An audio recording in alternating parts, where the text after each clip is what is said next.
We're back now with an urgent push to avert a potential nationwide rail strike. President Biden is asking Congress to immediately take up legislation to adopt a tentative deal on work contracts that some of the rail workers' unions have already rejected.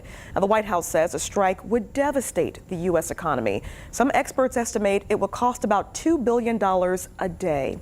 ABC's Faith Abube has more. The White House racing against the clock to keep rail workers on the job and avoid what President Biden says would be a crippling shutdown of the nation's critical freight railroads.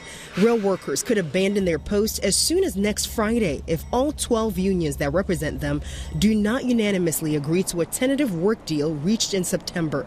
President Biden urging Congress to step in and force a deal. There's a lot to do, including resolving the train strike, what we're doing now.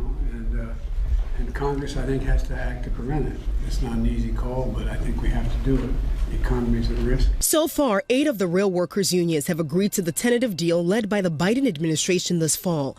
It comes with a 24% pay raise for rail workers by 2024, annual bonuses of $1,000 and a cap on health care premiums. But the contract talks stalled as 4 of the unions, which represent a majority of the workers, also pushed for paid sick leave to be added.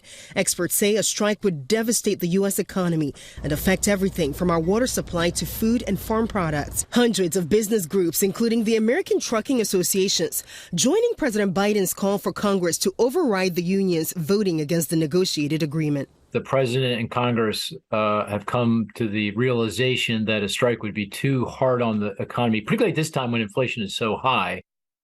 And Speaker Nancy Pelosi says the House will consider legislation this week to avoid a rail shutdown. Democrats will need at least 10 Senate Republicans in order to approve any measure. In Washington, Faith Abube, ABC News.